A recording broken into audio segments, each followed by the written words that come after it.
بسم الله الحمد لله والصلاة والسلام على رسول الله صلى الله عليه وسلم اللهم اشرح لي صدري ويسر لي أمري واحلل عقدة من لساني يفقه قولي.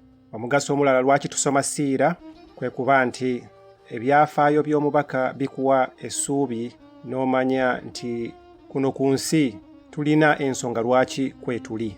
Ekyokulabirako essuubi eri abantu abatya olw'embeera zino ezigenda mu maaso ez'obulumbaganyi obw'abantu naddala obw'abo abataagala busiraamu n'ebyo bye batwogerako. Abamu batuuka okuttibwa, abamu batuuka n'okuweebwa obutwa naye nga balowooza bulowooza. Bw'osoma ebyafaayo by'omubaka bikuwa okuguma n'omanya nti omubaka sallallahu alaihi wasallama yabirimu ne basahaba be, ate era n'omanya nti ng'omuntu ekintu kyonna kisobola okukutuukako.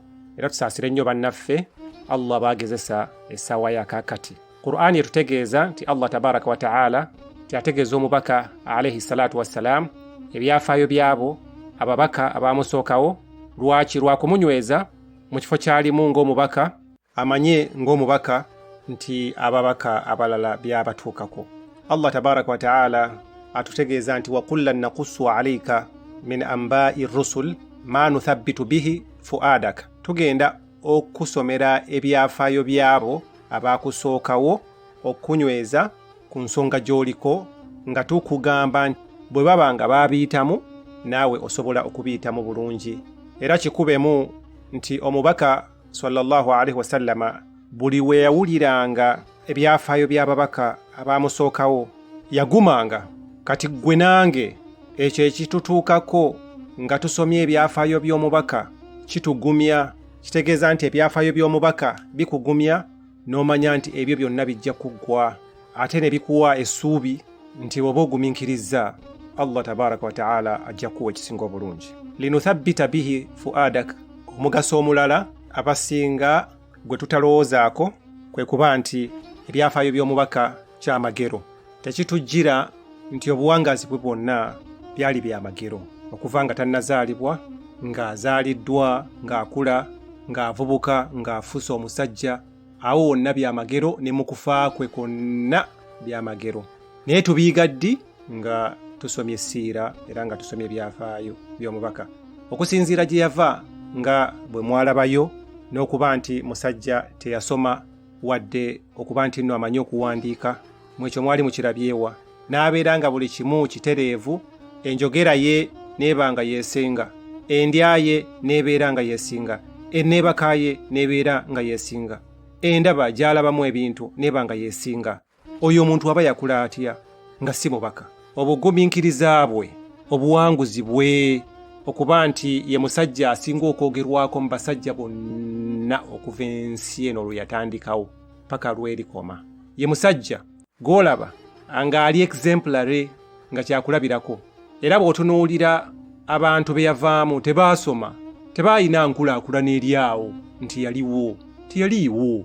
Baali bantu bannakyalo nga bw'okiwulira, naye n'abeera nga buli kimu kye yakola n'embeera ze si mu ntalo, si mu buli kimu, n'aba nga yasinga. Oluvannyuma lw'okuweebwa obubaka emyaka 5, obusiraamu ne buba nga bwe bufuga Buwarabu yonna, ate emyaka 10 obusiraamu ne buba nga bwe bufuga ensi yonna. Ekyo mwali mukirabyewo. Allah amaanyi ge yali amuwadde okuba nti ebyo byonna yabyerekereza.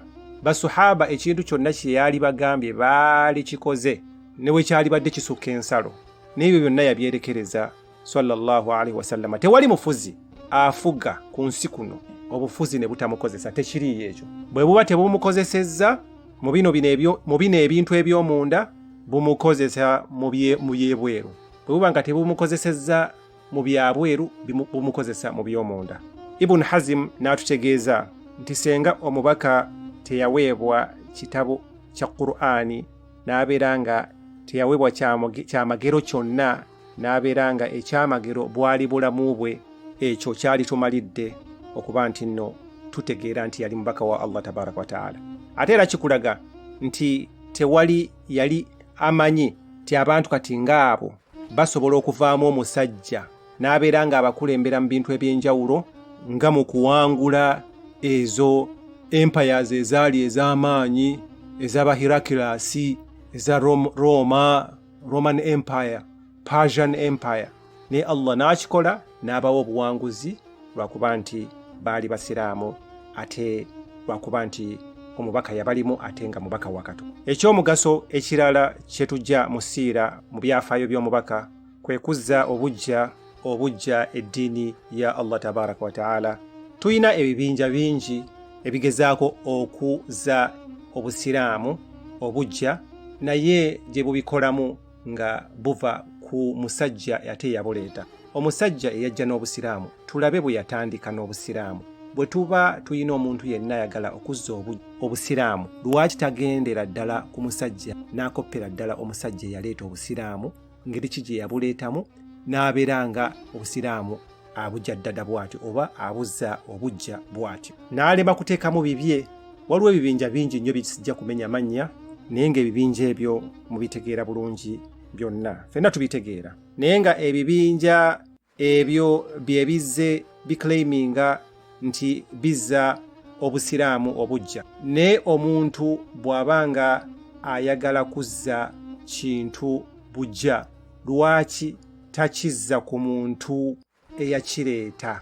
Bwe tuba twagala kumanyibwa n'okuba nti Allah tabaraka wa taala atuwa empeera ennene, lwaki tetuddayo ku musajja eyabuleeta?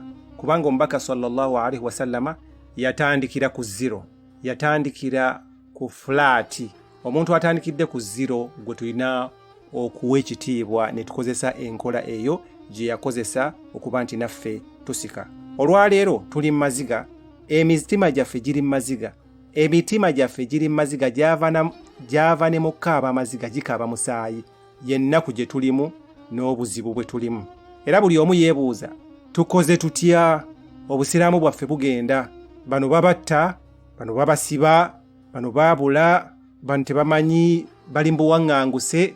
Eddagala lyokka kusoma siira, kumanya nti omubaka sallallahu alaihi wasallama yatandikira ku zero n'ayambuka. Wa sallallahumma ala khayri khalqihi Muhammad wa ala alihi wa ashabihi ajma'in walhamdulillahi rabbil alamin.